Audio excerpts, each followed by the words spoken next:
Olá pessoal, bem-vindos a mais um podcast da Rafus Press. Estamos acabando o ano, esse vai ser praticamente o último episódio do ano. Vai ser o Império dos Sonhos, né? A gente está aí na campanha ainda, aos poucos tentando, né? Enfim, mobilizar mais gente, porque é um lançamento importante. Hoje a gente vai falar um pouco contemporâneos e digamos assim, discípulos, né? Contemporâneos discípulos, a gente pode dizer assim, do Cubim, nesse universo muito peculiar que era os restos, né, do Império Austro-Húngaro, que meio que mimetizava o que ele tinha escrito sobre o Império do Sonho, né? Essa desintegração, né, e tal. E, enfim, estamos no final do ano, a campanha está no fim também. Faremos um late pledge, evidentemente, né? Já aviso a todos. Teremos na semana que vem presentes da campanha, presentes do sonho, né, que vão ser alguns, digamos assim, algumas ofertas especiais que vão ter curtíssimo prazo, então é importante estar atento às redes sociais da Rafus Press, das Sombras Abissais e à campanha em si. A gente vai avisar quem já apoiou quando aparecer esse material de autores que trabalhavam com ilustração de livros e eram próximos do expressionismo alemão também, mais ou menos, né, do mesmo período ali do Cubim. Vamos trazer também esse material para vocês, né, e enfim, outras promoções assim, relâmpago, que eventualmente vão aparecer na semana que vem, antecedendo um pouquinho o Natal, né, e depois também, né, essas promoções vão durar até um pouquinho antes do Ano Novo e tal, ou enquanto a gente tiver estoque, que vão ser coisas bem raras e bem edições super limitadas. Então é isso. Além disso, né, os últimos recados, os vídeos da Rafus voltam depois do dia 1º de janeiro, né? Provavelmente na semana do dia 4, né? Acho. E se vocês quiserem conferir indicações de livros e de CDs, né, de música, de álbuns de música, vou deixar o link, né? Publiquei no meu Substack algumas indicações desses dois campos. Não tem de filme ou série, porque na atual conjuntura da minha existência, cinema é uma coisa mais rara, mais difícil, infelizmente. E mesmo assistir filme em casa não é tão fácil, né? Mas, quem sabe no futuro, tem uma lista menorzinha só de cinema, coisas interessantes que eu vi, né? Por enquanto, já os vídeos, né, da Vultos e Sombras indicam um pouco isso, né? Mas o episódio de hoje então vai ser sobre precursores e contemporâneos do Alfred Cubim, né? O Cubim, ele viveu, né, uma parte da existência dele no chamado Império Austro-Húngaro. O Império Austro-Húngaro é uma unidade, né, administrativa imensa que cobria o que hoje é a Tchecoslováquia, a Iugoslávia, hoje em dia nem existe mais Iugoslávia, né? Quer dizer, aquela região que virou uma série de repúblicas, né? Ali, aliás, começou a Primeira Guerra Mundial, em Montenegro. Uma boa parte da Europa Central era mais ou menos, a exceção acho que da Polônia, era reunida nesse Império Austro-Húngaro, né? Pedaços da Romênia, pedaços da Hungria, quase toda a Hungria, né? Pedaços da República, que hoje é a República Tcheca, e da Eslováquia.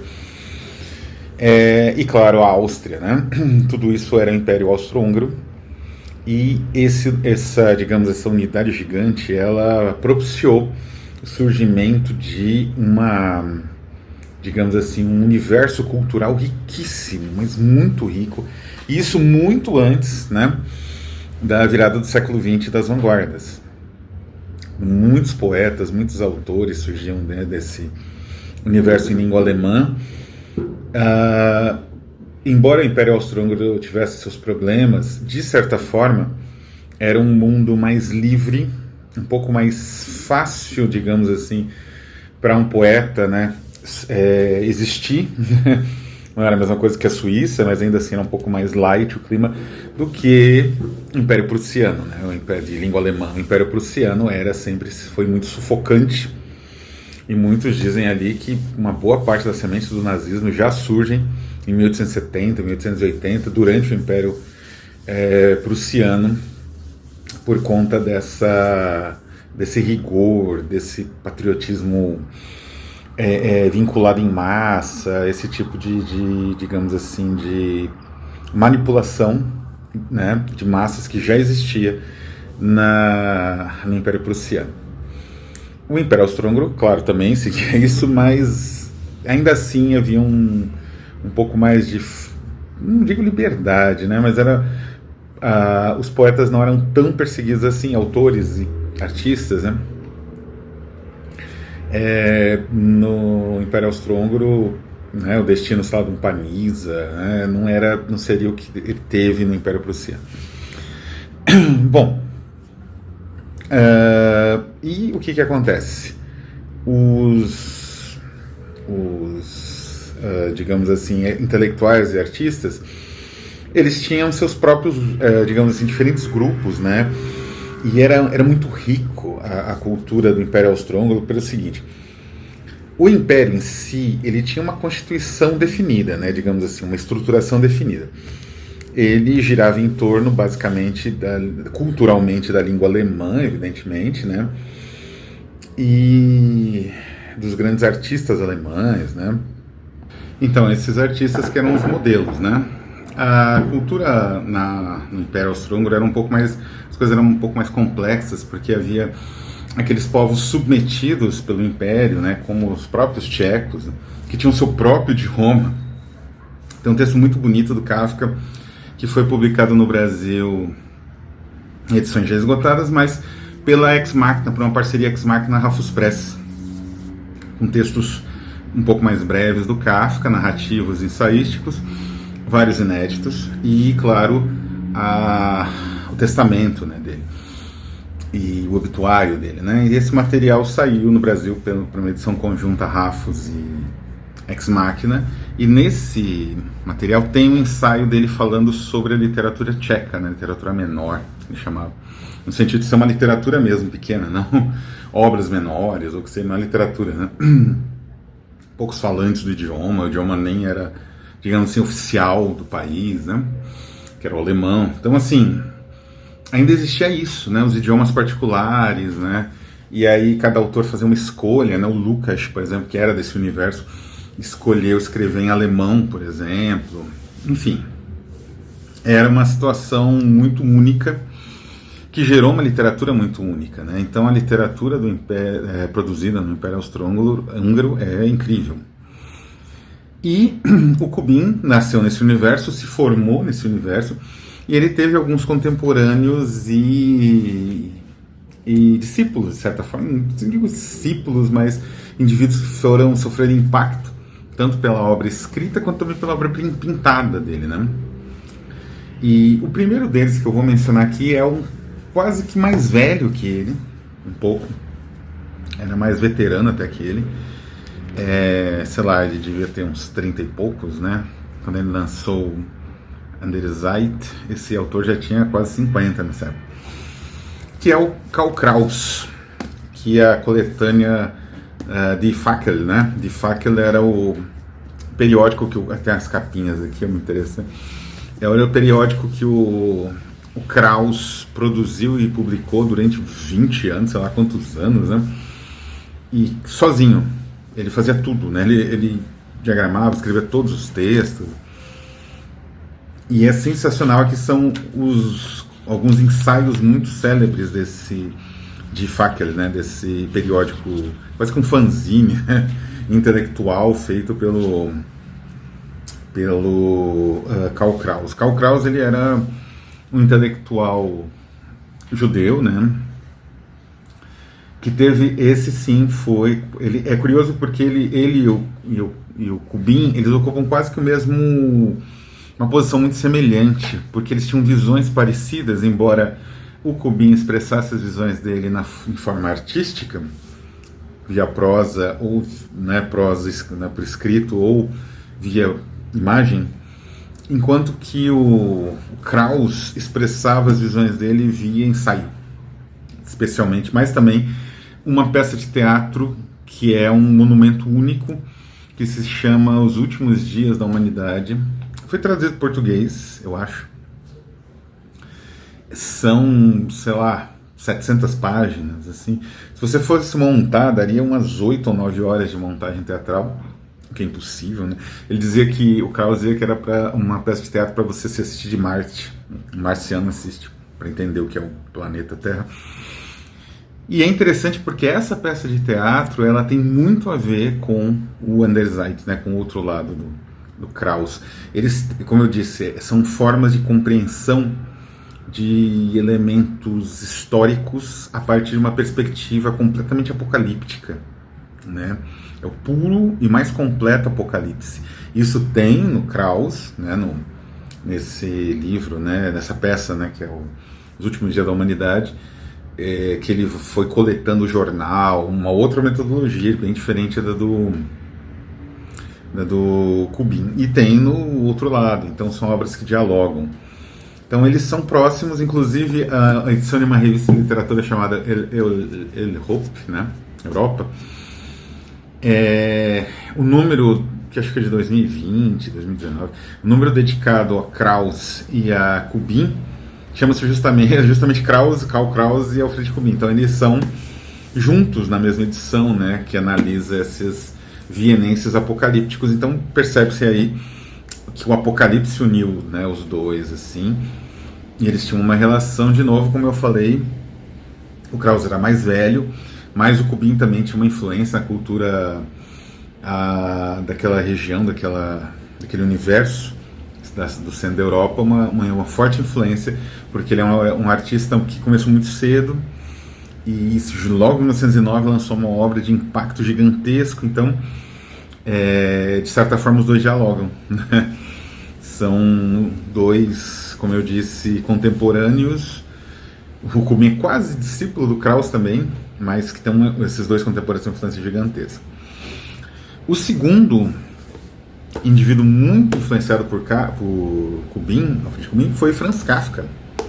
Aqui eu trouxe um dos livros que, na minha opinião, é um dos mais expressivos exemplos da influência do Kubin, né, na literatura contemporânea, digamos, mais séria, né, que é a literatura kafkiana, é o América. O Castelo também é apontado por vários analistas e críticos, assim, como uma obra que é muito próxima do outro lado, mas muito mesmo, assim. Vários elementos que aparecem. Tem um castelo no outro lado, tem um templo, aquela topografia citadina, né, de uma cidade imaginária existe no castelo, da mesma forma, uma forma não é igual, não é uma cópia, mas é uma forma semelhante ao outro lado, indicando que o Kafka leu com muita atenção o livro do Kubin. Mas o América, o que é interessante é que ele trata de um êxodo, ele trata de um viajante. O primeiro capítulo é o folguista, né? E depois ele vai para os Estados Unidos. E assim, o que eu acho único e que aproxima tanto os dois autores, o Kafka e o Kubin, neste livro aqui, na América, é um livro de... Eu acho que ele nunca chegou a ser publicado, mas ele é dos anos 10, né?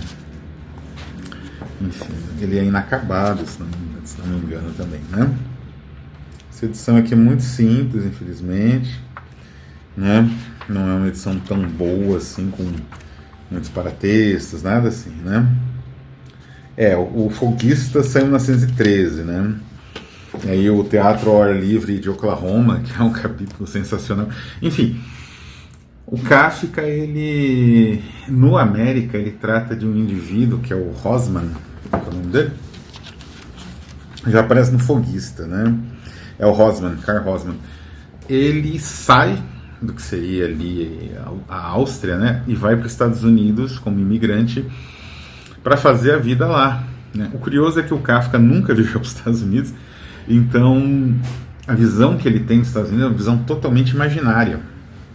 Ele montou na cabeça dele os Estados Unidos e é uma topografia única, né? Só lendo essa maravilha aqui para ter uma noção, não é, de como é que funciona os Estados Unidos na cabeça do Kafka. E assim, é curioso porque tem muitos paralelos, né? Então é uma viagem, é um indivíduo que se aventura num espaço desconhecido até para o próprio autor, Então é muito semelhante ao próprio Kubrick com o Império do Sonho, né, e no inconsciente dele, né?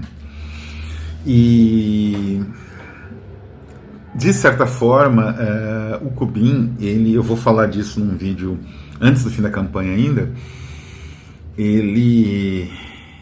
O Kubrick ele apresenta para os leitores, né, uma espécie de utopia, que é justamente esse universo do sonhado, né, um universo onírico, pela primeira vez, né, na literatura, com uma representação assim tão densa, tão, né, o sonho ele não é só uma espécie de universo alógico ou ilógico, ou as duas coisas, mais ou menos como, ou digamos assim, como se fosse realmente um jogo lógico, como é no Alice do Lewis Carroll, por exemplo. Não, no universo do Kubrick é um pesadelo, realmente. É um mundo em que você se assusta, né, ali naquele universo, porque você não tem uma compreensão clara do que está acontecendo contigo, né?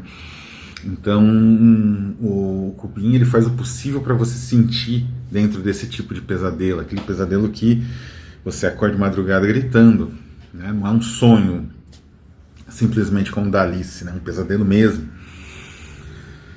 Então, de certa forma, isso é uma utopia, né? Uma utopia sonhada. E aqui também existe isso, né? O que ele busca, o Rosman, aqui no América, é uma espécie de utopia, né? Quando ele chega no teatro ao ar livre de Oklahoma, é um ápice desse momento utópico, né? E digamos assim, uma trupe, né, de teatral, que obedece uma série de rituais singulares, uma série de formulações muito únicas, que na hora você lembra dos rituais, né, estranhos do povo do sonho no Kubrick, né? Fora isso, o Kafka era amigo do Kubrick. Tem muito material, muitos artigos, e os diários do Kafka também indicam isso, indicando vários encontros dele, né?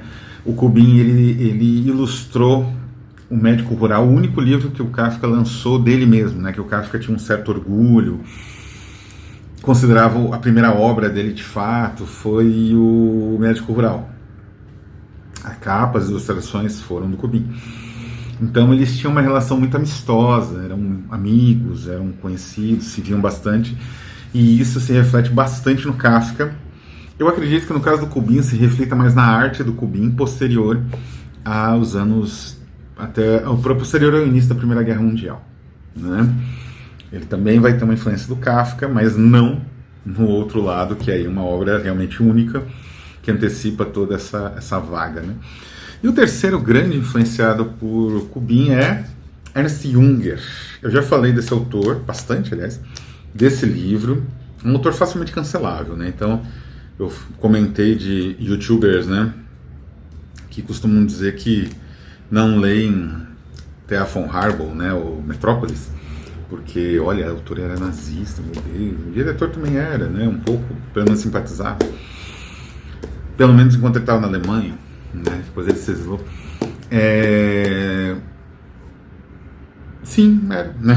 Não tem muito o que fazer, essa era a realidade, vários alemães seguiram, era um canto sedutor, né, e o Junger fez um pouquinho mais que isso, né? Ele era da Wehrmacht, né? E mesmo assim ele é influência para o Roberto Bolanho, o grande escritor chileno, escreveu, acho, o melhor livro do século XXI, embora ainda seja do século XX, que é 2666, é de longe o melhor do século XX, não tem nem comparação, né? Ele era muito influenciado, aliás, 2666 é muito influenciado pelo Junger, né? E neste livro, justamente, que eu já comentei, que é a obra-prima do Junger, né, Nos Penhascos de Mármore, aqui é na edição da Kozak, há uma influência direta de Kubrick, né? O Kubrick, ele, digamos assim, o Junger tem vários ensaios elogiando bastante o Kubrick. Como eu disse, era até meio estranho, né, porque o Junger escrevia muito em jornais, revistas culturais conservadoras, porque era a ideologia dele, né, essas de soldado, né. Mesmo assim, ele tinha um certo trânsito pelas vanguardas, ele conheceu Cocteau, né, ele escrevia também sobre vanguarda, escreveu bastante sobre o Kubin, né?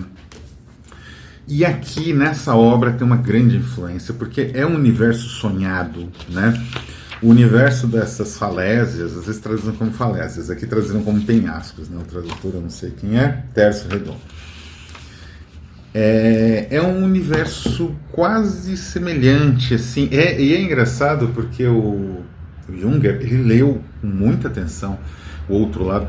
Quando vocês lerem, os que estão apoiando o outro lado, vocês vão descobrir que o Klaus Patera, que é meio que o articulador de todo aquele universo, de todo o império do sonho, ele tem uma visão, digamos assim, deliberadamente ultrapassada ou obsoleta da realidade, né? E ele vai trabalhando isso de uma tal forma, não é, que é muito singular.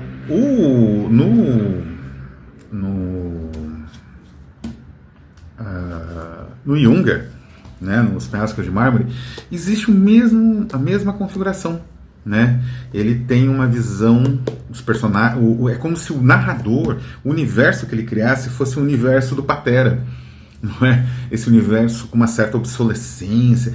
Ele tem uma carga ao mesmo tempo mediterrânea, que era uma obsessão dos expressionistas, né? O Gottfried Benn, né, que é um grande poeta expressionista, também, aliás, aderente ao nazismo, ele escrevia muito sobre o universo mediterrâneo, quente, parece às vezes quase primitivo, quase neolítico, né?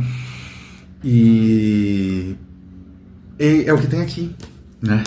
É um universo meio quente, não exatamente tropical, né? Mas é um universo meridional, né? Então quente e com essas falésias e mata mais ou menos fechada, né? Parece uma espécie de Itália ou Grécia, inclusive, né? Talvez Turquia também. Então essa mescla de lugares, isso daí é puro Kubin, né? É engraçado que na introdução eu não mencionam isso, mas tem uma grande influência. Eu acredito que deve ter muitos estudos no exterior, esses dois autores, e como eu disse, o Junger admirava muito a obra pictórica do Kubin, e eu acredito que ele leu com muita, talvez até durante as trincheiras, né, que ele foi herói de guerra com 3 medalhas em 1910, quando ele tinha 20 anos de idade, né, o 21, né, o Junger. Foi quando ele escreveu Tempestade de Aço, né, que é o relato estilizado, estetizado de guerra dele, né? Uma espécie de antítese do Nada de Novo no Front. E ele, com certeza, ele deve ter lido o Kubin no front lá, enquanto caíam as bombas e tudo mais, porque é grande a influência, né, do outro lado, com uma leitura estetizante, né? O Junger, ele tinha um lado mais decadentista que expressionista, né, de certa forma, não exatamente decadentista, né? Ele puxava mais, sei lá, para o Valéry do que para o Jarry, né? Ele puxava mais para o decadentismo do que para o surrealismo expressionista, para as vanguardas em geral, e isso se expressa aqui um pouco, mas ainda assim, como eu disse, tem uma série de elementos, né, desde a ambientação, a noção de um universo quase que paralelo, com outra natureza, né? Então é como se o pensamento influenciasse o mundo vivo, né? Isso tem muito no Kubin, isso aparece aqui também, né? Então temos aqui 3 obras-primas, né, de autores diretamente inspirados por Kubin, né? Aqui eu trouxe os ensaios de Fackel, mas Os Últimos Dias da Humanidade, do Karl Kraus, o América, do Franz Kafka, essa obra sensacional, e Nos Penhascos de Mármore, do Ernest Junger. Conheça a campanha, apoiem, nós teremos aí bastante novidades aí entre o Natal e o Ano Novo, e também nos últimos dias da campanha. Também teremos aí, vamos ver, né, se a gente consegue fechar, e não precisamos nem de um late pledge, né, fechando tudo antes do final do período da campanha. Então é isso, vou ficando por aqui. Um abraço a todos e até a próxima.